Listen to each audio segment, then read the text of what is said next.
నమస్తే, నేను శిశిర. టీసాట్ రైతు మిత్ర పశుపోషణ కార్యక్రమానికి స్వాగతం. ఈరోజు మన పశుపోషణ కార్యక్రమంలో పాడి పశువుల ఎంపిక, పశువుల పాకల నిర్మాణం, పాడి పరిశ్రమలో యాంత్రీకరణ తదితర అంశాల గురించి మనతో మాట్లాడేందుకు టీసాట్ స్టూడియోలో ఉన్నారు డాక్టర్ వివేకానంద గారు. మర్దనపల్లి నుండి వచ్చారు. సో ఈ అంశం పైన మనం ఈరోజు మాట్లాడుకుందాం మన పశుపోషణ కార్యక్రమంలో. నమస్తే అండి. నమస్కారం అండి. Welcome to T-SAT network. Thank you madam. ఇప్పుడు మనకి పాడి పశువుల ఎంపిక, దీనికి సంబంధించి పాడి పశువుల ఎంపిక ఏ విధంగా చేసుకోవచ్చు మనం? మొట్టమొదట రైతులు డైరీ ఫామ్ పెట్టాలనుకున్నప్పుడు దాంట్లో మొట్టమొదట మనం చేయాల్సిన పని ఏంటంటే మంచి పాడి పశువులను ఎంపిక చేసుకోవడం. ఆ మంచి పాడి పశువులు వాటి యొక్క జాతి చాలా ముఖ్యమైనది. అయితే ఈ మంచి పాడి పశువులను మంచి లక్షణాలు అంటే ఏంటి? అత్యధికంగా పాలను ఉత్పత్తి చేసేటువంటి పశువులను ఎంపిక చేసుకోవడం. ఈ సెలెక్షన్ చేసుకోవడం అనేది దేనిపైన డిపెండ్ అయి ఉంటుంది? దాని యొక్క జాతి మీద ఒకటి, తర్వాత దాని యొక్క ఆనువంశికత పెడిగ్రీ మీద ఆధారపడి ఉంటుంది. కాబట్టి ఆ మంచి జాతి పశువులను సెలెక్ట్ చేసుకోవడం, అది సెలెక్ట్ చేసుకోవడం అంటే దానికి సంబంధించిన పెడిగ్రీ మనకు సంతలో లభించదు. ఎక్కడ లభిస్తుంది మరి? అటువంటి మంచి సెలెక్షన్ పెడిగ్రీ ఉన్నటువంటి పశువులకు మనకు లభించాలంటే మళ్ళీ మనము ఆర్గనైజ్డ్ డైరీ ఫార్మ్స్ కానీ, కోఆపరేటివ్ డైరీ ఫార్మ్స్ కానీ, ప్రభుత్వం నడుపుతున్నటువంటి డైరీ ఫార్మ్స్లలో వాటి యొక్క మొత్తం పెడిగ్రీ, వాటి యొక్క జాతికి సంబంధించిన, వాటి తరాలకు సంబంధించినటువంటి ఇన్ఫర్మేషన్ మొత్తము అందులో రికార్డ్ భద్రపరిచి ఉంటుంది. కాబట్టి అటువంటి అందులో నుంచి మంచి పశువులను సెలెక్ట్ చేసుకొని అటువంటి మనం తీసుకోవడం వలన మనకు అధిక లాభాలు చేకూర్చే విధంగా మనం డైరీ ఫామ్ను నడిపించుకోవచ్చు. అయితే ఇందులో ఈ పశువులను సెలెక్ట్ చేసేటప్పుడు సంతలోకి వెళ్ళినప్పుడు ఈ అవకాశం లేదు. మనకి సంతలో చేసుకోవడానికి ఈ విధమైన అవకాశం లేదు. మరి అక్కడ చేయాల్సింది ఏంది? మనం మొట్టమొదట పశువును చూడంగానే దాని బ్రీడ్ క్యారెక్టర్, దాని జాతి లక్షణాలు ఎంతవరకు ఉన్నవి అనేది మనం చూసుకోవాలి. ఒక పాడి పశువును కొనేటప్పుడు అది ఆవు కానీ గేదె కానీ దానికి సంబంధించినటువంటి జాతి లక్షణాలు ఎంతవరకు ఉన్నాయి, ఆ సెలెక్షన్ చేసుకోవడం అనేది చాలా ఇంపార్టెంట్. తర్వాత సంతలో మనం ముఖ్యంగా ఇంకొకటి చూడాల్సింది ఏంటంటే పాల ఉత్పత్తి. మనం పశువును తీసుకునేది దేనికోసము? ముఖ్యంగా పాల ఉత్పత్తి కోసం. ఆ పాల ధార ఏ విధంగా ఉంది అనేది చూసుకోవాలి. ఈ రెండు చూసుకోవాలి అంటే అది సంతలో మనకి అవకాశం ఉంది. అయితే ఈ జాతికి సంబంధించిన లక్షణాలు, ఒక్కొక్క జాతి పశువు యొక్క లక్షణాలు ఒక్కొక్క తీరుగా ఉండడం. ఆవుల్లో అయితే ఒక రకంగా, గేదెల్లో అయితే ఒక రకంగా. ఆ జాతి లక్షణాలను ఎంతవరకు ఉన్నాయి. అదేవిధంగా సంకర్ జాతి పశువులు అనుకో, మనం విదేశాల నుంచి తీసుకున్నటువంటి పశువులు 50% నుంచి 60% వరకు మన నాటు జాతి పశువులతో సంకరించినటువంటి సంకర్ జాతి పశువులను కూడా ఆ విదేశీ జాతి 50 నుంచి 60% లోపల ఉన్న పశువులనే మనం సెలెక్ట్ చేసుకోవాలి. అంతకంటే ఎక్కువ సెలెక్ట్ చేసుకుంటే చాలా ఇబ్బందులు ఉంటాయి. ఎందుకంటే ఇక్కడ మనకున్నటువంటి వాతావరణము అక్కడ విదేశాల్లో ఉన్నటువంటి ఆ వాతావరణానికి చాలా తేడా ఉంటుంది. ఇప్పుడు మన ఇండియాలో చూసుకున్నా కూడా అత్యధికంగా ఉష్ణోగ్రత ప్రాంతంలో ఉన్న పశువుని తీసుకొచ్చి అత్యధికంగా చల్లని ప్రాంతంలో ఉంచిన ఇబ్బంది, చల్లని ప్రాంతం నుంచి అత్యధికంగా ఉష్ణోగ్రతలు ఉంచినా కూడా ప్రాబ్లమ్స్ వస్తాయి. కాబట్టి రైతులు ముఖ్యంగా పాడి పశువులు ఎంపిక చేసుకునేటప్పుడు వాటికి వాతావరణానికి అనుకూలంగా ఉన్న పశువులను సెలెక్ట్ చేసుకోవడం. అయితే ఈ 50 నుంచి 62% మించకుండా చూసుకోమని చెప్పాము. అయితే పశువులను ఫస్ట్ మొట్టమొదట చూడంగానే మనకు అట్రాక్టివ్గా పశువు యాక్టివ్గా ఉండడం అంటే చురుకైన దాని కంటి చూపు కానీ, చెవులు కానీ, ఫోర్హెడ్ ముఖము కానీ, తర్వాత ముక్కు రంధ్రాలు పెద్దవిగా ఉండి దవడలు బలంగా ఉండాలి. ఎందుకంటే ఆ పశువు ఆరోగ్యకత అనేది చూడంగానే మనకు కనిపిస్తుంది. అదేవిధంగా ఆ పశువు లోపల ఫెమినిటీ, ఆడ పశువులకు ఉన్నటువంటి లక్షణాలన్నీ మనకు ఖచ్చితంగా కనిపించాలి. దీనివల్ల ఏమవుతుంది? ఆ మంచి పశువును సెలెక్ట్ చేసుకోవడానికి అవకాశం ఉంటుంది. అదేవిధంగా మెడ సన్నగా తర్వాత తక్కువగా ఉండి ఈజీగా షోల్డర్లో ఇంపుగా ఒదిగి ఉండడం అనేది ఇంపార్టెంట్. అయితే ఇక్కడ మనం పశువును చూసినప్పుడు త్రిభుజాకారంలో ఉండాలండి. మొట్టమొదట మనము పైనుంచి చూసినప్పుడు కూడా ఈ విధంగా త్రిభుజాకారంలో ఉండడం, సైడ్ నుంచి ఫ్రంట్ నుంచి చూసినప్పుడేమో త్రిభుజాకారం, సైడ్ నుంచి చూసినప్పుడు కూడా ఈ విధంగా త్రిభుజాకారం ఉండాలి. ఎందుకు ఈ విధంగా ఉండడం అంటే బ్యాక్ సైడు ఛాతీ, కడుపు మరియు పొదుగు ఇవన్నీ ఎక్కువ నిష్పత్తిలో ఉంటే అది ఎక్కువ దాన కానీ పశువు మేత కానీ తీసుకొని పాలు ఎక్కువగా ఇచ్చే అవకాశం ఉంటుంది. కాబట్టి ఆ పాల ఉత్పత్తి ఎక్కువగా ఇస్తుంది. కాబట్టి అటువంటి లక్షణాలు ఉన్నటువంటి పశువును ఎంపిక చేసుకోవాలి. అదేవిధంగా చర్మం చూస్తే చర్మం అనేది షైనింగ్ ఉండాలి, చర్మం అనేది నిగనిగలాడుతూ ఉండాలి. దానిపైన చర్మానికి సంబంధించినటువంటి వ్యాధులు కానీ ఏమి కానీ ఉండకూడదు. రెండోది ఇక్కడ మరి పశువు యొక్క లక్షణాలు చూసినప్పుడు మీరు ఈ లక్షణాలు పొదుగు విషయంలో కానీ చాలా జాగ్రత్తలు తీసుకోవాలి. అక్కడ మనకు ఒక జనరల్గా సంతలో చూసినప్పుడు ఏమవుతుంది, అమ్మే వాళ్ళు ఎవరైనా పశువుని ఏం చేస్తారు, వాళ్ళు రేపు మార్నింగ్ పశువు సంతకు తీసుకొచ్చేది ఉంటే ఒకరోజు ముందుగా రాత్రిపూట సాయంత్రం పూట పాలు పితకకుండా ఆ విధంగానే ఉంచుతారు. కాబట్టి పొద్దున ఏమవుతుంది, అది పొదుగు దంది ఆకారం పెద్దగా కనిపిస్తుంది. మనకేమనిపిస్తుంది, చాలా పాలు వస్తాయేమో అని రైతులు ఉంది. కాబట్టి మేమేం చెప్తున్నాము, మీరు పశువు సెలెక్ట్ చేసుకుంటే మొట్టమొదట పాలు అక్కడనే పిండుకొని చూసుకోవాలి.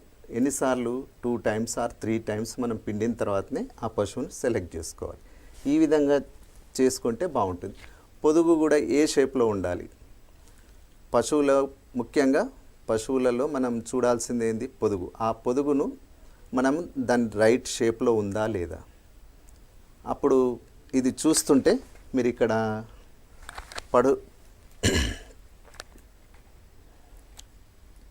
ఒక్కసారి పశువు యొక్క ఎంపిక విషయంలో వచ్చినప్పుడు, పొదుగు విషయంలోకి వచ్చినప్పుడు మనం పొదుగు ఏ విధంగా ఉండాలి, పొదుగు అనేటి కరెక్ట్ షేప్లో ఉండి 4 అడ్డర్ రియర్ అడ్డర్ కరెక్ట్ సరైన నిష్పత్తిలో ఉండి ఈ 4 టీట్స్ 4 చన్లు కూడా కరెక్ట్ సిలిండ్రికల్ షేప్లో ఉండి వాటికి కరెక్ట్ షేప్ ఉండి కింద వెనుక కాళ్ళ మధ్యలో హాక్ జాయింట్ అని ఉంటుందండి. హాక్ జాయింట్ దాటకుండా ఈ పొదుగు అనేది ఉంటే మనకు సరైన పొదుగు సెలెక్షన్ చేసుకోవడం జరుగుతుంది. పశువు నిల్చుండే పొజిషన్ కూడా మనం చూసుకోవాలండి. దాని కాళ్ళు ఏ షేప్లో ఉన్నాయి, వాటి గురించి మనం ఇప్పుడు కొన్ని వీటిలో చూద్దాం ఒకసారి. ఇప్పుడు చూడండి, అక్కడ రెండు పాడి పశువులే. అందులో ఫెమినిటీస్, ఈ ఆడతనం అనేది ఎక్కువ ఈ పశువులో కనిపిస్తుంది. చూడండి, అక్కడనేమో మెడ చాలా లావుగా ఉంది, ఇక్కడ మెడ సన్నగా ఉంది, ఇక్కడ పొదుగు కరెక్ట్ షేప్లో ఉంది, అక్కడ పొదుగు వేరే రకంగా ఉంది. ఈ విధంగా చూడంగానే ఆవును చూడంగానే దాని చెవులు యాక్ట్గా ఉండడం, ఈ విధంగా చేస్తే బాగుంటుంది. రెండవది, ఇవి కూడా ఇంకొకటి ఏంటంటే, మనము పశువులకి చూస్తుంటే ఇక్కడ ఈ 2 పశువులు ఉన్నాయి చూడండి, ఇక్కడ 2 పశువులు కూడా ఉన్నాయి. ఈ వీటిలో చూస్తుంటే ఏమవుతుంది, ఇక్కడ వెడ్జ్ షేప్డ్ మనం అనుకున్నాం కదా, త్రిభుజాకారం అనేది ఈ వెడ్జ్ షేప్డ్ అనే పశువు ఉంది. ఇక్కడ చూడండి, ఈ పశువు ఏమో అన్ని రకాలుగా వెడ్జ్ షేప్లో ఉంది.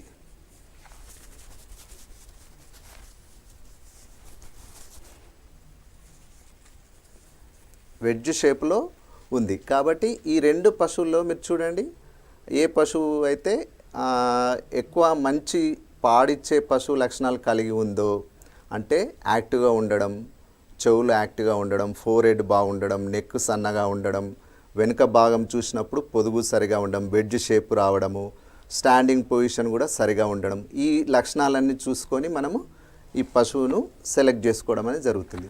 ఇప్పుడు చూడండి, ఇక్కడ ముందటి భాగం చూస్తే పశువుల్లో ముందటి భాగంలో చూడండి ముందటి కాళ్ళు ఈ ఈ చిత్రంలో చూస్తే మనకి 2 కాళ్ళు ఒక దగ్గర ఉన్నాయి. ఇటువంటి పశువులను మనం సెలెక్ట్ చేసుకోవద్దు. కరెక్ట్గా వాటికి ఒక స్టాండింగ్లో పొజిషన్లో ఉన్నప్పుడు 4 కాళ్ళు కరెక్ట్ పొజిషన్లో ఉండే విధంగా చూసుకొని సెలెక్ట్ చేసుకోవాలి. ఇక్కడ ఇది చాలా ఇంపార్టెంట్ అండి. రైతులు మనం అందరము చూడాల్సింది ఏంటంటే ఇక్కడ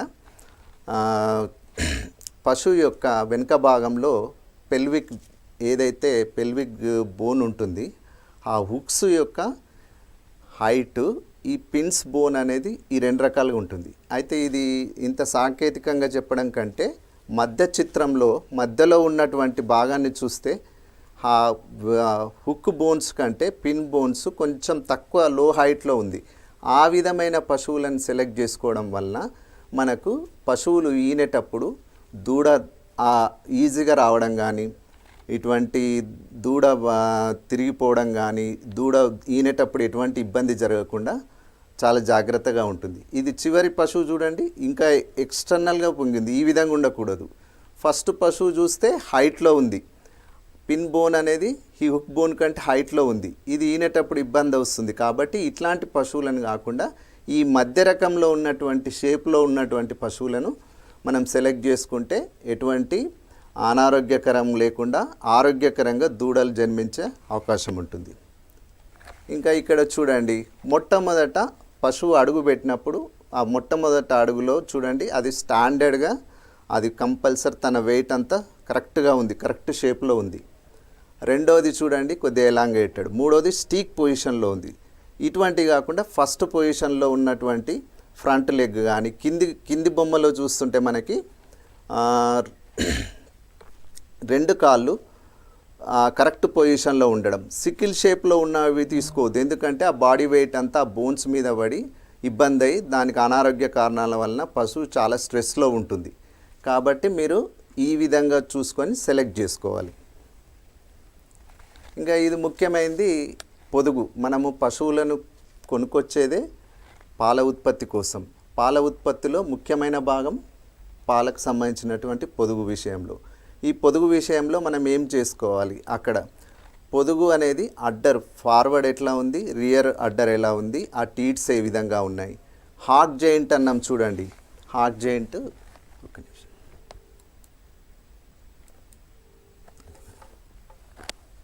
ఇక్కడ ఈ జాయింట్ నెక్స్ట్ స్లైడ్ వస్తుందా, హార్ట్ జాయింట్ నుంచి దాటకుండా ఉండాలి. తీసేయండి ప్రీవియస్ స్లైడ్.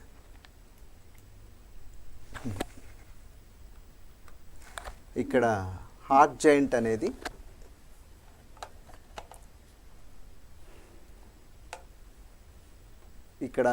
ఇక్కడ కనిపిస్తుంది చూసారా. ఈ మొట్టమొదట ఈ హార్ట్ జాయింట్ని దాటి పొదుగు వేలాడకూడదు. ఇటువంటి పొదుగు ఉన్న వాటిని సెలెక్షన్ చేసుకోకూడదు మనము. ఇక్కడ చూడండి కరెక్ట్ పొజిషన్లో ఉంది. దిస్ ఈజ్ అ ఐడియల్, అంటే ఫ్రంట్ సైడ్లో కానీ లెఫ్ట్ సైడ్ ఇది వెనక భాగంలో కానీ చాలా బాగుంది. ఇక్కడ చూడండి చాలా లోపలికి ఉంది పొదుగు.